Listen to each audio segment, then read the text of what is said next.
aina 5 ya ukatili unaofanywa na wanaume wanaopenda kulelewa. Ni vizuri zaidi kuweza kujua kwamba wanaume 100% wanaopenda kulelewa huwa ni makatili. Kwa hiyo nimeweza kusogezea aina 5 ya ukatili ambao huwa ni rahisi kuufanya kwa wanaume ambao wanapenda kulelewa. Aina ya kwanza ni ukatili wa kuua mwanamke au wanawake ambao wanawalea. 100% wanaume ambao wanapenda kulelewa huwa ni rahisi kuwaua wanawake au mwanamke anayemlea. Hii ni kwa sababu anakuwa anataka aweze kumiliki mali ama pesa za huyo mwanamke. Na pia aina ya pili ya ukatili ni aina ya ukatili wa kudhulumu pesa ama mali za mwanamke. Hii ni jambo la kawaida. Mwanaume yote anayependa kulelewa huwa ni katili wa kufanya hili jambo. Na pia aina ya tatu ni ukatili wa kutesa mwanamke kihisia.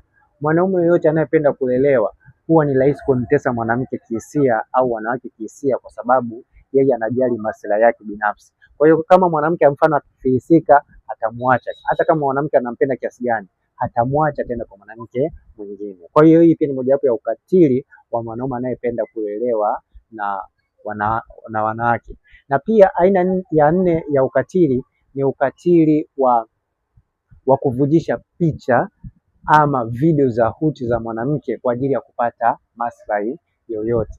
Ni muhimu sana kuweza kujua kwamba mwanaume yote anayependa kulelewa huwa ni rahisi kuweza kuvujisha picha ama video za uchi wa mwanamke ili mradi aweze kupata maslahi ama ili mradi aweze kumdhalilisha mwanamke, kwa sababu yeye hajali. Kwa hiyo ni muhimu sana kuweza kufahamu kwamba huu ni mojawapo ya ukatili ambao wanaume ambao wanapenda kulelewa huwa wako nao. Na pia ukatili mwingine ni ukatili wa kumuuza mwanamke ama kuuza wanawake.